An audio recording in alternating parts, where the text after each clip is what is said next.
So, long before the days of being a content creator like we all are now, he was an author who had sold a couple of his books to movie companies that turned them into movies. So, he was a very popular author.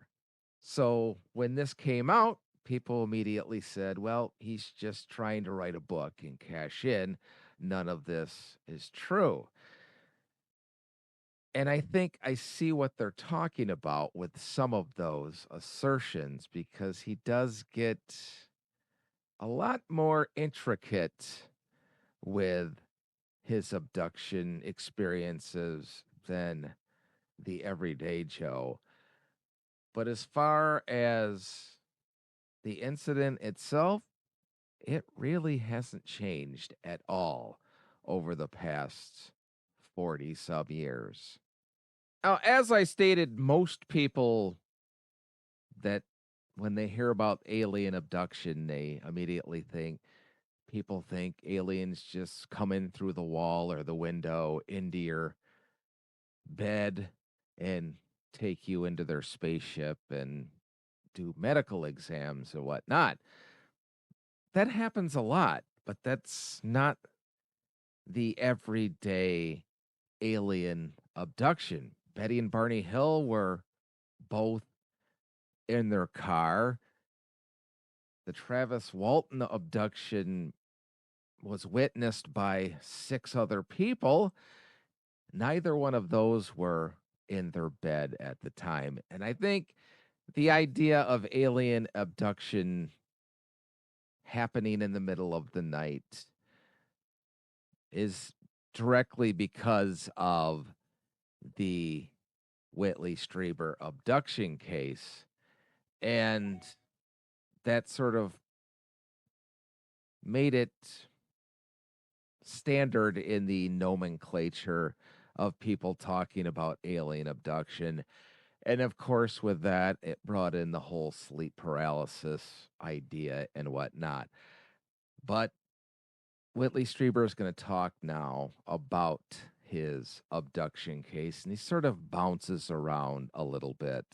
And suddenly, in December of 1985, I was now in my 40s, I woke up in the middle of the night on the night of December the 26th, and to my horror, I was not in my bed. I was in a strange space that looked to me initially like a tent, and there were these large-eyed, very odd-looking sort of insect-like creatures in there with me. It was like being in a side of some kind of an insect nest. And of course, I thought I was having a nightmare and tried to wake myself up, but I couldn't do it. And that's how the whole incident started, is he thought he was having nightmares. And as you're going to hear him talk about, it wasn't till he went to see a doctor about some marks that he couldn't explain where they appeared on his body. And the doctor was familiar with the growing phenomenon of alien abduction, which shows you that he wasn't the first. Then he sent him to a psychiatrist and they took it from there. Apparently began screaming because I began to hear a voice saying in this very strangely mild, artificial, female sounding voice, "What can we do to help you stop screaming?" repeating itself over and over again like a record. Nothing would be the answer. Then I was very brutally handled. I was given an injection in the side of my head, and I was with a device that caused an was collected. Now, what they beeped out there was he was brought to sexual arousal.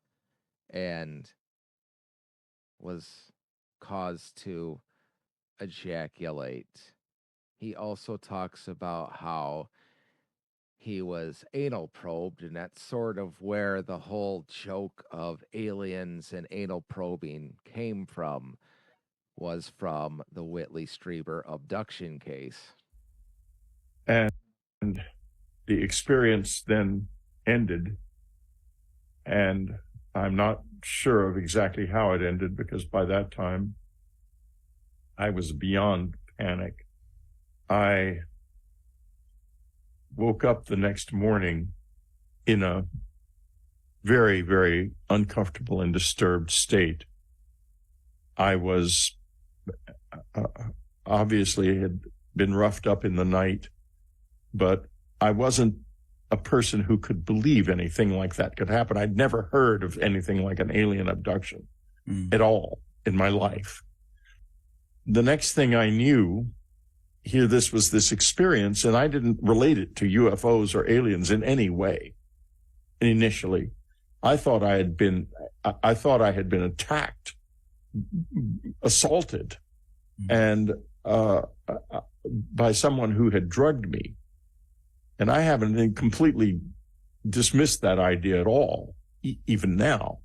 Right. In fact, I haven't dismissed anything, because I don't have any definite proof of anything. I can only tell you what I remember, and that's not even necessarily what happened. That is kind of in a nutshell of the first encounter that he remembers having. If you haven't read the book Communion or watched the movie at the least, he really goes into detail about what happened. And it wasn't just that time at the cabin around Christmas time, it also happened the previous October in their apartment in New York City. And by the time Christmas came around in 1985, he really started to get paranoid. He put a expensive security system for the time on their cabin, and he was a staunch anti-gun activist before this, and he started carrying a rifle around in his house in the middle of the night because he was sure that somebody was in their house each and every night.